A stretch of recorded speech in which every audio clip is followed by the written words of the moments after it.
그러므로 생각하라. 너희는 그때 육체로는 이방인이요 손으로 육체에 행한 할례를 받은 무리라 칭하는 자들로부터 할례를 받지 않은 무리라 칭함을 받는 자들이라. 그때 너희는 그리스도 밖에 있었고 이스라엘 나라 밖의 사람이라. 약속의 언약들에 대하여는 외인이요 세상에서 소망이 없고 하나님도 없는 자이더니 이제는 전에 멀리 있던 너희가 그리스도 예수 안에서 그리스도의 피로 가까워졌느니라. 그는 우리의 화평이신지라. 둘로 하나를 만드사 원수된 것 곧 중간에 막힌 담을 자기 육체로 허시고 법조문으로 된 계명의 율법을 폐하셨으니 이는 이 둘로 자기 안에서 한 새 사람을 지어 화평하게 하시고 또 십자가로 이 둘을 한 몸으로 하나님과 화목하게 하려 하심이라. 원수된 것을 십자가로 소멸하시고 또 오셔서 먼 데 있는 너희에게 평안을 전하시고 가까운 데 있는 자들에게 평안을 전하셨으니 이는 그로 말미암아 우리 둘이 한 성령 안에서 아버지께 나아감을 얻게 하려 하심이라. 그러므로 이제부터 너희는 외인도 아니요 나그네도 아니요 오직 성도들과 동일한 시민이요 하나님의 권속이라. 너희는 사도들과 선지자들의 터 위에 세우심을 입은 자라. 그리스도 예수께서 친히 모퉁이 돌이 되셨느니라.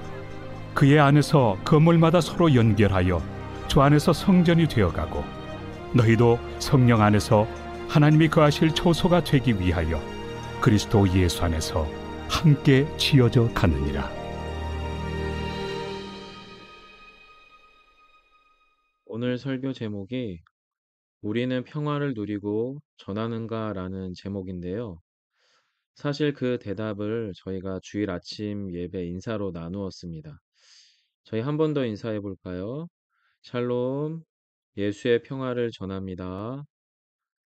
첫 번째 인사는 샬롬이었고요.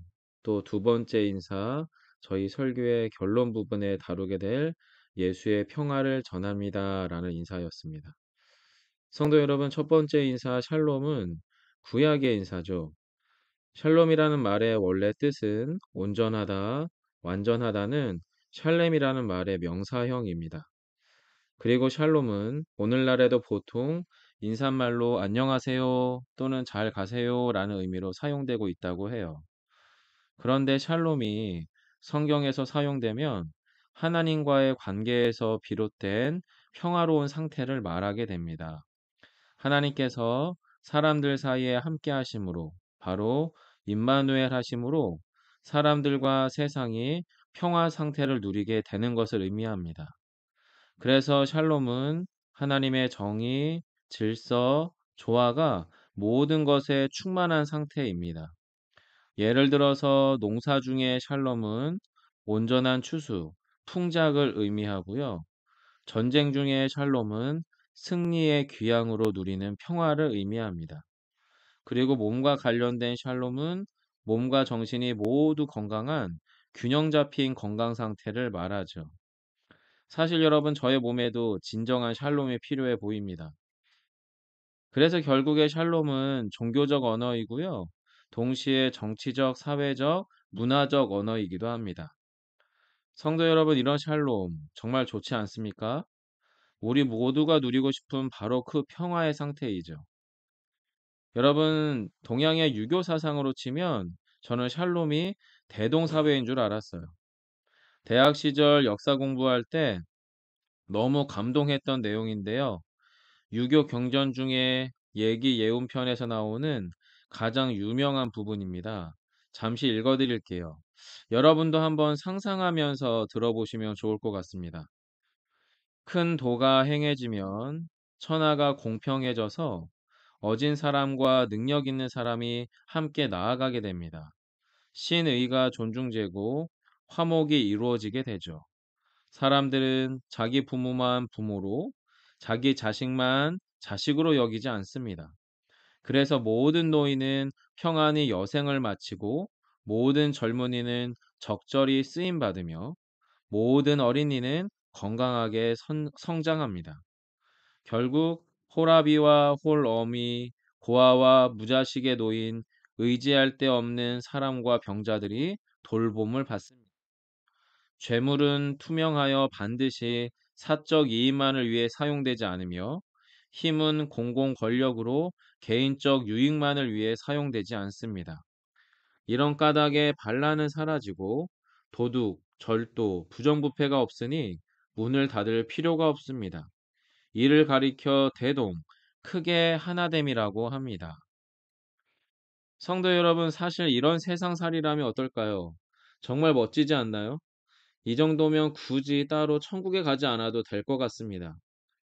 하지만 솔직히 20여 년 전에 봤던 그 대동의 사회는 그저 정치적인 용어로 매스컴에 오르내릴 뿐 어디에서도 대동의 정신은 잘 안 보입니다. 심지어 교회에서는 어떤가, 진정한 샬롬이 있는가, 솔직히 잘 모르겠습니다. 게다가 여러분 구약 성경에서 샬롬이 성취되는 경우는 엄밀하게는 단 한 가지 경우였습니다. 하나님의 은혜가 모든 것 위에 압도적으로 부어진 상태에서만 이루어진다는 거예요.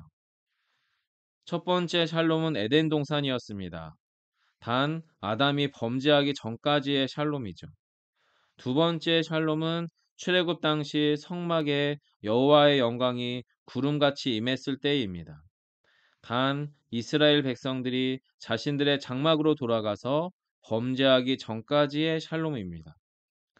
마찬가지로 사사기 시대 또한 다윗 솔로몬 왕국 시절도 하나님의 은혜로 주변 국가를 압도하던 평화의 시절이었죠. 단 그들이 다시 여호와께 범죄하기 전까지의 샬롬입니다. 여러분 결국 구약의 샬롬은 우리에게 무엇을 보여주나요? 하나님의 압도적이고 일방적인 은혜가 아니면 인간은 자기 스스로 끊임없이 그 샬롬을 파괴해 왔다는 것입니다. 성도 여러분, 하나님이 만들어내신 샬롬을 하나님 없이 살던 세상이 흉내내던 평화도 있었습니다. 그게 바로 팍스 로마나 로마의 평화였습니다. 여러분, 팍스 로마나는 예수님 시대 이후 약 200여 년간 로마가 누리던 평화를 말합니다. 하지만 로마가 말하는 평화는 절대강자 로마가 주변에 있는 약자의 것을 빼앗아 강자의 평화를 강요하는 방식이었습니다. 한마디로 압도적인 군사력, 경제력, 정치력의 기초에서 약소국의 재화를 빼앗습니다. 그리고 자신들의 제국에 충성하고 열광하는 여러 식민지와 사람들을 배불리고 확장하는 방식이었습니다. 이렇게 인간 역사가 만들어낸 파괴적인 평화쇼는 역사 속에서 계속 지속됩니다. 가장 대표적인 게 팍스 몽골리카, 칭기스칸의 몽골 제국을 말하고요. 팍스 브리타니카, 영국의 그 유명한 대영 제국을 말합니다. 그리고 오늘날의 팍스 아메리카, 미국 주도의 세계 평화에 대한 이슈 또한 확장되어지고 나타나고 있지요. 성도 여러분, 오늘 본문에 에베소 교회 교인들이 바로 이 로마의 평화를 누리던 사람들이었습니다. 그들은요, 예수를 믿기 전까지는 완벽하게 팍스 로마나의 사람들이었습니다. 왜냐하면 에베소 교인들이 유대인들의 관점에서나 이방인이지 사실 로마 제국의 시민권자들이기 때문이에요. 즉, 그들은 언제든지 로마의 압도적인 정치, 경제, 군사력의 보호 아래 가장 평화스러운 시절을 보낼 수 있었습니다. 하지만 그들이 예수를 믿기 시작하면서 어떤 일이 일어나나요?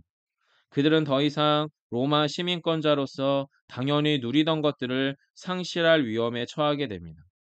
그들은 더 이상 로마의 교양 있고 상식적인 종교인들이 아닙니다. 그저 무식하고 위험한 무신론자일 뿐입니다. 왜냐하면 그들은 보이지도 않고 만져지지도 않는 예수라고 하는 신을 믿고 심지어 그 예수를 주라 고백하죠. 여러분, 에베소 교인들은 더 이상 위대한 로마 신전의 신전 앞에서 그 신들에게 절하고 출입하지 않습니다. 로마의 위대한 황제들을 주로 칭송하지도 않죠. 그들은 더 이상 로마인들처럼 사고하고 행동하지 않습니다. 오히려 자기의 쾌락을 끊고 자신의 평화가 아닌 타인의 평화와 안녕을 구하는 사람들이 되어버렸습니다. 한마디로 로마인들이 보기에 이상한 사람들이 된 것입니다.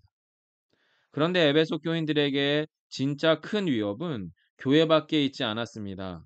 진짜 큰 위협과 공격적인 반대는 오히려 교회 안에 있었죠. 11절로 12절입니다. 그러므로 생각하라. 너희는 그때에 육체로는 이방인이요 손으로 육체에 행한 할례를 받은 무리라 칭하는 자들로부터 할례를 받지 않는 무리라 칭함을 받는 자들이라. 그때 너희는 그리스도 밖에 있었고 이스라엘 나라 밖의 사람이라. 약속의 언약들에 대하여는 외인이요 세상에서 소망이 없고 하나님도 없는 자이더니. 성도 여러분, 에베소 교회 교인들이 교회 안에서 직면한 가장 심각한 신앙적 위기는 무엇인가요? 먼저 교회 안에 들어와 있었던 가짜 복음, 바로 할레파 유대인들의 공격이었습니다. 어떤 공격이죠? 너희는 세상에서 로마 시민권자인진 모르지만 너희는 여전히 한낱 이방인에 불과하다. 아브라함의 후손이 아니지. 심지어 너희는 육체의 할례도 받지 못한 무할례자일 뿐입니다. 몸의 할례도 받지 못한 이방인이 과연 구원을 받아서 아브라함의 자손이 될 수 있겠는가? 여러분, 이러한 할레파 유대인들의 공격은 그야말로 에베소 교회 교인들에게는 이렇게도 못하고 저렇게도 못할 치명적인 공격입니다. 왜 그렇죠? 자신들은 예수만 믿고 교회에 들어왔는데 그것만 가지고는 안 된다고 하는 겁니다. 자신들은 더 이상 예전의 삶으로 돌아갈 수 없는 에베소 교인들입니다. 그들은 과거의 로마 시민권자들로 살아가는 삶의 시간을 통해서 자신의 이익과 자신의 쾌락을 추구하며 그러면서도 꽤나 고상하고 괜찮은 사람인 척하는 로마인의 삶으로 돌아갈 수 없는 상태에서 다시 교회로 들어온 거죠. 그런데 그런 그들에게 이 할레파 유대인들은 몸의 할례를 안 받았으니 너희는 여전히 예수 그리스도 밖에 있다. 너희는 여전히 아브라함의 자손일 수 없다. 이스라엘 밖의 사람들이다라고 하는 평가는 치명적인 겁니다. 결국 자신들의 의지와 상관없이 세상에서도 소망을 잃고 심지어 하나님도 없는 자가 되어버리고 마는 것입니다. 성도 여러분, 그들은 사도 바울을 공격하던 가짜 선생 할레파 유대인이 분명합니다. 심지어 자신들만이 진짜 구원의 비밀, 바로 예수 십자가 할례의 비밀을 소유한 자라고 교묘하게 자신들을 포장하죠. 즉 예수 십자가만으로 안 되니 몸의 할례를 받아야만 구원을 받는다라고 말하며 그것이 진짜 구원의 비밀이라고 자신들을 포장하는 겁니다. 여러분, 문제는 언제나 교회 안에는 이런 문제가 존재한다는 거예요. 어느 누구도 속 시원하게 그게 아니라고 말해줄 수 없는 영적 모호함이 존재한다라고 하는 겁니다. 그리고 이 부분을 파고드는 것이 바로 종교 확정주의에 의한 배타적 선긋기입니다. 종교적 확정주의에 빠진 사람들은 하나님의 율법을 타인을 통제하고 지배하는 수단으로 사용합니다. 그리고 그 과정 속에서 자신만의 우월감과 자기 옳음을 통한 만족을 얻지요. 성도 여러분, 이런 확정주의와 자기 옳음의 함정은 어디에서 일어나는 위험인가요? 사실은 어디에서나 일어날 수 있는 위험입니다. 가정에서 부모가 자녀에게, 교회에서는 목회자가 성도에게, 학교나 회사, 일반 사회에서는 상급자가 하급자에게, 그리고 남자와 여자 사이에서 등등 언제 어디서나 확정주의에 의한 배타적 선긋기는 존재하는 겁니다. 거기에서 우리는 평화를 상실하거나 또는 힘에 의해 위장된 평화를 누릴 뿐입니다. 그리고 사실 저희는 이것에 저항하고자 기존에 해오던 방식과는 조금은 다르게 그리고 천천히 가려고 노력 중인 교회이죠. 왜냐하면 하나님께서 예수님을 통해 하신 전혀 새로운 일 때문에 그렇습니다. 성도 여러분, 하나님은 어떻게 평화를 이룰 것인가? 라고 하는 인생의 질문에 다른 대답을 하세요. 전혀 다른 대답을 하시는 거죠. 오히려 그 질문에 대해서 어떻게 평화를 이룰 것인가? 라고 하는 인생의 질문에 대해서 예수님 자체가 평화가 되신다라고 선언해 버리십니다. 그리고 평화의 예수께서 행하신 일을 우리에게 소개합니다. 13절로 14절입니다. 이제는 전에 멀리 있던 너희가 그리스도 예수 안에서 그리스도의 피로 가까워졌느니라. 그는 우리의 화평이신지라. 둘로 하나를 만드사 원수된 것 곧 중간에 막힌 담을 자기 육체로 허시고 여러분 정말 이러지도 저러지도 못하고 있는 이방인 출신 에베소 교인들에게 사도 바울은 이렇게 선언하는 거예요. 그 또한 그들을 정죄하는 거짓 유대인 교사들의 속임에 같이 흔들리며 어쩔 줄 몰라 하는 유대 그리스도인들에게도 이렇게 선포하죠.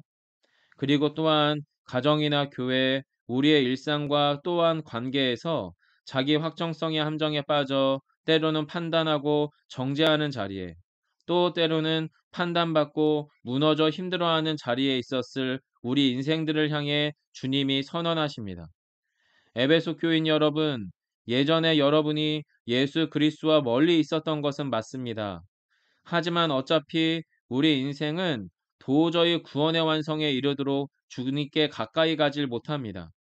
그래서 오히려 예수님이 우리에게 직접 가까이 오셨어요. 그리고 아예 십자가에 피 흘려 죽으시고 부활하심으로 우리 안에 들어오셨습니다. 그렇게 주님이 우리의 평화가 되셨습니다.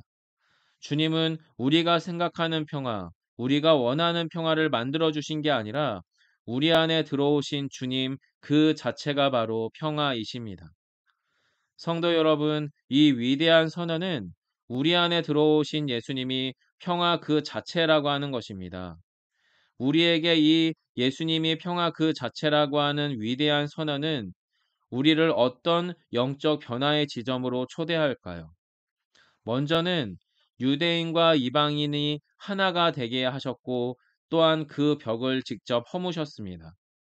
그래서 여러분 더 이상 생각의 차이, 입장의 차이, 상황의 차이로 인한 분리와 반목과 갈등에 사로잡힐 필요가 없는 존재가 되었습니다. 더 이상 우리 안에 세워진 심리적, 영적 장벽을 위장된 평화로 둔갑시킨 채 괜찮은 척 하지 않아도 됩니다. 왜냐하면 이미 주님께서 우리 안에 들어와 평화가 되셨고, 우리를 평화의 사람, 화평의 사람으로 삼으셨기 때문입니다. 또한 두 번째로는 예수님께서 저희를 전혀 새로운 존재, 바로 하나의 새로운 사람, 원유맨으로 창조하셨다는 겁니다. 성도 여러분, 하나의 새로운 사람은 제가 볼 때에는 통합과 재균형의 사람입니다. 어떻게요? 생명과 사랑의 질서를 세우라고 주신 하나님의 율법이 오히려 우리의 일상에서 죽음과 지배의 질서로 변질되는 율법주의의 함정을 간파하는 사람이 바로 하나의 새로운 사람 원유맨입니다. 그래서 법조문으로 된 계명의 율법을 폐기하신 예수 그리스도를 따르기로 결정하는 사람이죠. 바로 율법주의를 거부하고 율법에서 복음의 원리를 뽑아내서 살아내는 사람입니다. 또한 하나의 새로운 사람은 율법과 복음을 통합하고 율법과 복음의 재균형을 잡아가는 통합과 재균형의 사람인 것입니다. 사랑하는 성도 여러분, 이미 예수님께서 또한 평화가 되셔서 우리 안에 들어오셨습니다. 우리 안에 계신 평화가 되신 예수 그리스도를 깊이 바라보십시오. 그리고 이미 예수께서 우리 안에 형성해 놓으신 놀라운 복음의 변화를 인정하기를 원합니다. 달리 말해서 우리 안에 임한 평화를 누리시길 원합니다. 우리 안에 평화를 누리는 고백으로 이 두 가지의 고백을 함께 기억하기 원합니다. 첫째, 우리는 누구에게도 판단받지 않습니다. 동시에 우리는 누구라도 함부로 판단하지 않습니다. 우리는 결코 어둠의 영에 속을 수 없습니다. 왜냐하면 이미 예수님께서 어둠과 죽음, 분리와 반목을 폐지하셨기 때문입니다. 성도 여러분, 여전히 사단은 교회와 세상이 두려움의 벽, 갈등과 분리의 벽, 의심과 불신의 벽이 있다고 우리를 속이고 위협합니다. 네, 물론 그게 있습니다. 심지어 여전히 현실에서 강력한 영향력을 발휘합니다. 하지만 사실은 여러분 유리벽입니다. 어쩌면 안개벽입니다. 막상 손대면 깨어진 유리처럼 반드시 허물어질 것입니다. 그리고 우리가 기꺼이 피하지 않고 직면해서 통과한다면 마치 아침 안개처럼 반드시 흩어질 것입니다. 그렇다면 결론적으로 평화이신 예수 그리스도 안에 깊이 머물러 있기 위해서 우리는 지금 여기에서 무엇을 해야 할까요? 여러분, 예수님과 더욱더 깊이 연결되십시오. 그리고 더 정확하게는 오늘 본문은 우리로 하여금 예수님께 조정되고 맞추어져서 함께 지어져 가기를 부탁합니다. 19절로 22절입니다. 그러므로 이제부터 너희는 외인도 아니요 나그네도 아니요 오직 성도들과 동일한 시민이요 하나님의 권속이라. 너희는 사도들과 선지자들의 터 위에 세우심을 입은 자라. 그리스도 예수께서 친히 모퉁이 돌이 되셨느니라. 그의 안에서 건물마다 서로 연결하여 주 안에서 성전이 되어가고 너희도 성령 안에서 하나님이 거하실 처소가 되기 위하여 그리스도 예수 안에서 함께 지어져 가느니라. 성도 여러분, 우리는 분명한 하나님 나라 시민권자입니다. 뿐만 아니라 여행 비자로 입국한 관광객이 아니라 하나님 나라 국적자입니다. 따라서 하나님 나라의 사람으로 천국에 속한 마땅한 영적 권리를 바로 이 땅에서 누릴 수 있는 사람이죠. 천국에 속한 마땅한 영적 권리가 무엇일까요? 우리는 영생의 소망을 누릴 권리가 있습니다. 또한 현재 이 땅에서 평화와 사랑과 믿음의 소유권자로 살아갈 수 있는 권리가 있지요. 동시에 여러분, 저희는 하늘에 속하였으나 이 땅을 살아가는 천국 시민권자로서의 역할과 사명이 있습니다. 그 역할은 우리가 평화를 위해서 무엇을 하는 게 아니라 우리에게 주어진 역할은 바로 우리의 모퉁이 돌이 되신 예수 그리스도에게 연결되어 함께 지어져 가는 것입니다.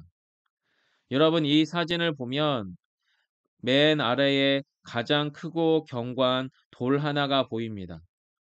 바로 로마 시대 때에는 석재를 가지고 건물을 쌓아 올릴 때에 이 건물의 크기와 용도와 또 방향에 대해서 기초석을 놓음으로 그 모든 것들을 결정했다라고 합니다.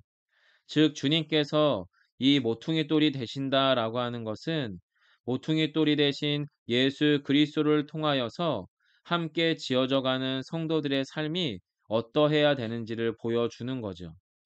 따라서 함께 지어져 간다라고 하는 본문의 정확한 의미는 예수님 자체가 평화이신 것처럼 모퉁이 돌이 되신 예수님을 기준으로 나란 존재의 위치, 크기, 역할을 조정받는다는 의미입니다. 그래서 보다 정확한 의미는 연결된다라고 하는 커넥팅이 되기 전에 피티드, 바로 맞추어지고 조정된다라고 하는 의미이죠. 사랑하는 성도 여러분, 예수님 안에서 나의 존재와 그 위치와 나의 역할과 규모를 조정했으면 좋겠습니다. 우리 스스로가 내 존재의 위치와 규모와 역할을 내가 정하지 않았으면 좋겠습니다. 오히려 예수님 안에서 예수님을 기준으로 예수님처럼 존재하는 저희 모두가 되시기를 간절히 축원드립니다.